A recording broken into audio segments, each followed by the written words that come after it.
Hi everyone, this is the last chapter of civics and also of our revision series for the chapter civics class 9th. This is democratic rights and this is a very interesting chapter.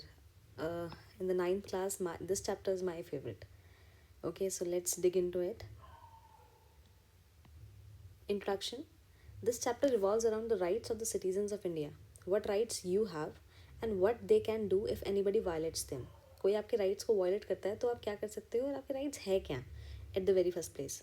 What are rights. अब rights होते क्या हैं, पहले आपको वो समझने की जरूरत है कि राइट्स होते क्या हैं. वो ऐसे क्लेम्स हैं जो आप कर सकते हो दूसरे इंसान के ऊपर, सोसाइटी के ऊपर या फिर गवर्नमेंट के ऊपर. They are reasonable claims of persons recognize by society and sanction by law. और ये सेंक्शन बाय लॉ होते हैं, मतलब लॉ ने आपको अलाउ किए होते हैं. How we have, why do we need rights. आपको राइट्स चाहिए क्यों, क्यों क्या ज़रूरत है उनकी, उनके बिना काम नहीं चल सकता, या फिर why they are so important in our constitution कि वो सैंक्शन बाय लॉ है कि ये तो मिलने ही मिलने चाहिए.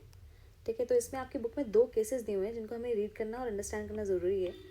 The very first one is of citizens rights in Saudi Arabia. Saudi Arabia में जो पोजीशन थी लोगों की बहुत ख़राब थी. The country is ruled by hereditary king. वहाँ पे हेरिडिटरी किंग रूल कर रहा है already and people have no role in electing and changing their rulers. It means वो कंट्री डेमोक्रेटिक तो बिल्कुल भी नहीं थी. The king selects the legislature as well as the executive. मतलब लेजिस्लेचर भी वही बना रहे हैं, लॉज भी वही बना रहे हैं और एग्जीक्यूट भी वही लोग कर रहे हैं. उसी के लोग उसको एग्जीक्यूट भी कर रहे हैं. Citizens can not form political parties और एनी पॉलिटिकल ऑर्गेनाइजेशन. आप वहाँ के जो लोग हैं वो ना तो पॉलिटिकल पार्टीज फॉर्म कर पा रहे हैं और ना पॉलिटिकल ऑर्गेनाइजेशन फॉर्म कर पा रहे हैं. कोई फ्रीडम ऑफ रिलीजन नहीं है. Women are subjected to many public restrictions. और वुमेन के ऊपर बहुत सारी पब्लिक रिस्ट्रिक्शंस हैं. तो इसको क्या बोलेंगे, सिंपली इसको कहेंगे एक्सप्लॉयटेशन. वहाँ के लोगों को एक्सप्लॉयट किया जा रहा है. Next case we have is of Yugoslavia, जो कि एक स्मॉल प्रोविंस था बिफोर द स्प्लिट. तो यहाँ पे दो, एक मेजॉरिटी और एक माइनॉरिटी थी. The majority were of Serbs and the second one were Albanians. ठीक है, ये दोनों they were majority, they were minority. Serbs का ही एक पर्सन बन जाता है वहाँ का leader. And what they do, they exploit the Albanians and they give them choice that either accept the dominance of the Serbs or leave this country. ये होता है जब कोई मेजॉरिटी रूलिंग पावर में आती है और फिर वो माइनॉरिटी को किक आउट कर देते हैं. इसलिए प्रोटेक्ट करने के लिए, to protect the minorities we need rights. Limit करने के लिए गवर्नमेंट को, ताकि गवर्नमेंट कुछ भी ना कर पाए और ऐसे लोगों को एक्सप्लॉइट ना करे, इसलिए राइट्स होने चाहिए. Protect citizens from exploitation. लोगों को एक्सप्लॉइटेशन से बचाने के लिए भी राइट्स होने चाहिए. इसलिए आपको राइट्स चाहिए एक कंट्री के अंदर. अब हमारे कॉन्स्टिट्यूशन ने हमें क्या क्या राइट्स दिए हैं. Rights in the Indian constitution. ठीक है, right to equality, right to freedom, right against exploitation, right to freedom of religion, culture and educational rights and right to constitutional remedies. And this right is very very important. We have right to equality. The Constitution says that the government shall not deny to any person in India equality before law or the equal protection of the laws. It means that laws apply in same manner to all regardless of a person's status. चाहे इंसान का status कुछ भी हो, सारे laws सारे citizens के लिए सेम है. अगर आपको थेफ्ट के लिए 2 years का इम्प्रिजनमेंट मिल रहा है तो सेम ही एक सिविल सर्वेंट को मिलेगा. ऐसा नहीं है कि ही और she is a more important person तो उनका जो लॉ है, उनके लिए लॉ है, वो चेंज हो जाएगा. This is called rule of law which is the foundation of any democracy. इसको कहते हैं रूल ऑफ लॉ, कि लॉ का रूल है, आपका रूल नहीं है, और ये फाउंडेशन है डेमोक्रेसी का. It means that no person is above the law. कोई भी लॉ से ऊपर नहीं हो सकता. The government shall not discriminate against any citizen on the grounds of religion, race, caste, sex और प्लेस ऑफ बर्थ. इन 5 चीज़ों को लेकर आप पे कोई भी डिस्क्रिमिनेशन नहीं कर सकता. Every citizen shall have access to public places like shops, restaurants, hotels and cinema halls. आपकी कास्ट के बेसिस पे, आपके रिलीजन के बेसिस पे आपको कोई भी service, shops, restaurants, hotels, cinema halls, इन पे जाने से मना नहीं किया जा सकता. There shall be no restriction with regard to the use of wells. आपको wells, tanks, bathing guards, roads, play grounds, places of public resorts maintain by the government और dedicated to the use of general public, इनमें जाने से आपको मना नहीं किया जा सकता. All citizens have equality of opportunity in matters relating to employment or appointment to any position in the government. Regardless of your sex, religion, race, caste, or place of birth, you can apply to any of the employment opportunities or appointment of any position in the government. उसमें आपसे कोई भी भेदभाव नहीं कर सकता। अब हमारे पास है right to freedom. Under the Indian constitution all citizens have the right to freedom of speech and expression, assemble in a peaceful manner, form associations and unions, move freely throughout the country, reside in any part of the country, practice any profession or carry on any occupation, trade or business. अब आप अपनी speech, आप कुछ भी कह सकते हो और एक्सप्रेस करते हो in the form of paintings, in the form of poem, songs, आप बोल सकते हो, ठीक है, बट एक लिमिट तक। इसके साथ रीजनेबल रिस्ट्रिक्शंस आती हैं कि आप जो भी बोल रहे हो, आप जो भी कर रहे हो, या फिर आप जो भी एक्सप्रेस कर रहे हो, उससे दूसरे लोगों को प्रॉब्लम नहीं होना चाहिए, ठीक है, वो उनको टारगेट करके लिखा नहीं होना चाहिए। Assemble in a peaceful manner, अगर आपको असेंबल होना है, कहीं पे स्ट्राइक करना है, आपको रैलीज वगैरह करनी है, तो आपको वो पीसफुल मैनर में करनी है। फॉर्म एसोसिएशंस एंड यूनियंस, आप एसोसिएशंस और यूनियंस को बहुत ईजिली फॉर्म कर सकते हैं। आप कंट्री के अंदर कहीं भी जा सकते हैं, उसके लिए आपको किसी की परमिशन लेने की ज़रूरत नहीं होती। किसी भी पार्ट में कंट्री के आप फ्रीली रह सकते हैं, उसके लिए भी आपको किसी की परमिशन लेने की ज़रूरत नहीं है।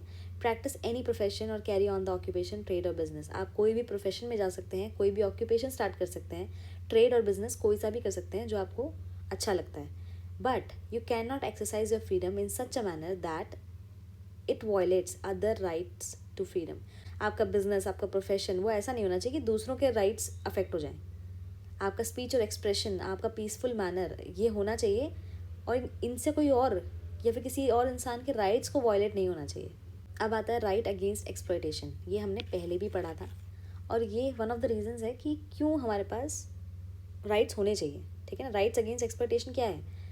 The constitution prohibits traffic in human beings. Traffic means selling and buying of human beings, usually women, for immoral purposes. किसी भी इंसान का खरीदा या बेचा जाना ट्रैफिक इन ह्यूमन बींग्स को कहा जाता है। कॉन्स्टिट्यूशन प्रोहिबिट करता है।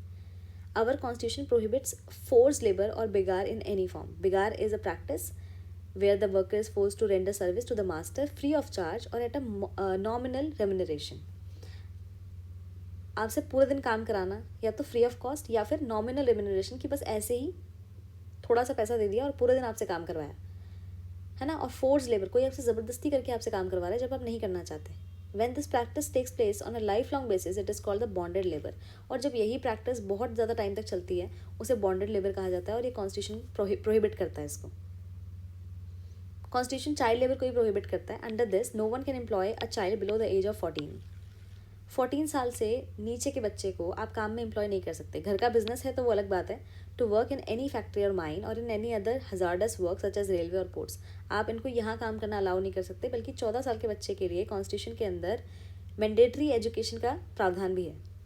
आपके पास right to freedom of religion भी है। Every person has a right to profess, practise and propagate the religion he और she believes in.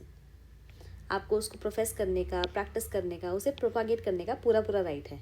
India is a secular state which means India does not establish any one religion. India का कोई religion नहीं है as the official religion. हमारे यहाँ पे constitution में कोई ऑफिशियल रिलीजन नहीं लिखा हुआ कि इंडिया का ये रिलीजन है। Freedom to practise religion does not mean that a person can do whatever he और she wants in the name of the religion. But इसका मतलब ये भी नहीं है कि आप उसको प्रैक्टिस करते हुए, रिलीजन को प्रैक्टिस करते हुए आप कुछ भी करोगे। For example, one can not sacrifice animals और human beings as offering to supernatural forces और गॉड्स। हम कई बार देखते हैं ना कि ऐसे ऐसे केसेस आते हैं जहाँ पे लोग ह्यूमन बींग्स की बलि चढ़ा देते हैं या फिर एनिमल्स की बलि चढ़ा देते हैं to the god to get something, है ना। तो it is not ethical and it is prohibited in the constitution of India. Next is cultural and education rights. आपके कल्चर को प्रोटेक्ट करने के लिए, उसको कंजर्व करने के लिए, और आपके एजुकेशनल राइट्स, ये इसकी बात करता है। Any section of the citizens with a distinct language, अगर आपकी कोई डिस्टिंक्ट लैंग्वेज है और culture has a right to conserve it. अगर आपकी लैंग्वेज थोड़ी सी अलग है या फिर आपका कल्चर अलग है और उसको कॉन्स्टिट्यूशन ऑफ इंडिया ने अभी तक रिकॉग्नाइज नहीं किया है, but they give you the right to conserve it, आप उसको कंजर्व कर सकते हो।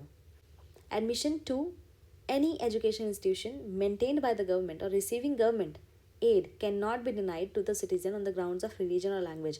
आपके रिलीजन और लैंग्वेज के बेसिस पे कोई भी ऐसा इंस्टीट्यूशन जो गवर्नमेंट ओन करती है या फिर गवर्नमेंट एड से वो चलता है, उसमें आपको एडमिशन लेने से कोई मना नहीं कर सकता। All minorities have the right to establish and administer education institutions of their choice. और माइनॉरिटीज़ को ये पूरा पूरा हक है कि वो अपने एजुकेशन इंस्टीट्यूशंस को इस्टेब्लिश कर सकते हैं और उसमें एडमिनिस्टर भी कर सकते हैं, ठीक है, जैसे खालसा है। How can we secure these rights, आप इन राइट्स को सिक्योर कैसे कर सकते हो? अगर कभी वॉयलेट होता है आपका राइट, तो आप कैसे उसे बचाओगे? Right to constitutional remedies makes the others fundamental rights effective. जो राइट टू कॉन्स्टिट्यूशनल रेमेडीज है, ये अदर राइट्स को ज़्यादा इफेक्टिव बनाता है। कैसे? When any of our rights are violated, जब भी हमारा कोई राइट वायलेट होता है, we can seek a remedy through the courts, हम कोर्ट से हेल्प ले सकते हैं। That is why doctor B.R. Ambedkar called the right to constitutional remedies the heart and soul of our constitution. This is Article 32.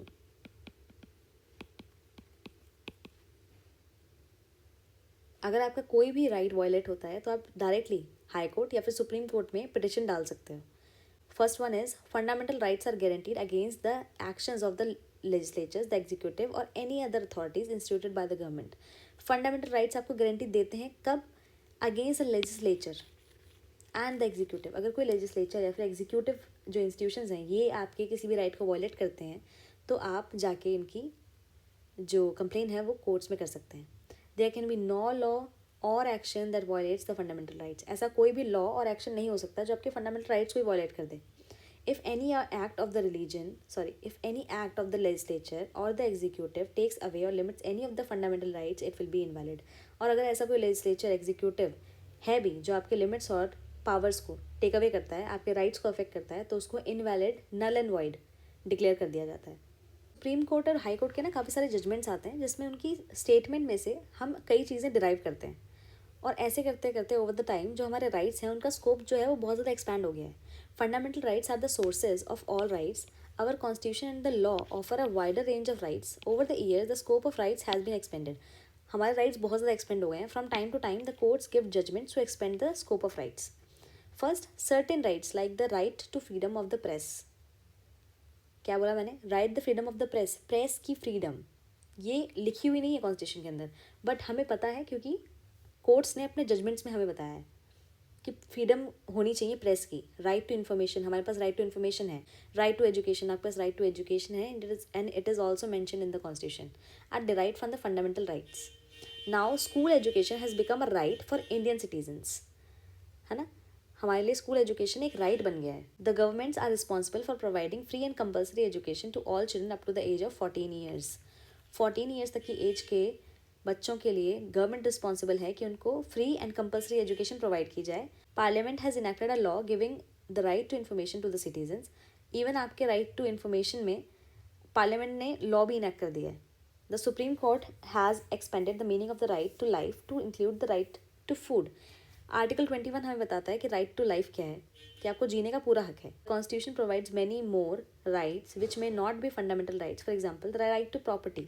पहले एक right to property हुआ करता था, is not a fundamental right, एक fundamental right नहीं है, but it is a constitutional right. The right to vote in the election is also an important constitutional right, वो भी एक इंपॉर्टेंट कॉन्स्टिट्यूशनल राइट है, इनको आप फंडामेंटल राइट नहीं बोलोगे। ये हमारा पूरा चैप्टर था। आई होप आप लोगों को समझ आया होगा। ये चैप्टर पे बेस्ड कुछ इंपॉर्टेंट क्वेश्चंस हैं जो आपकी थिंकिंग को डेवलप करेंगे ज़्यादा। इनको लिख के देखना, इनको सॉल्व करना, एंड अगर कोई डाउट आता है you can always leave it in the comment section so that I can check. And thank you very much for watching this video.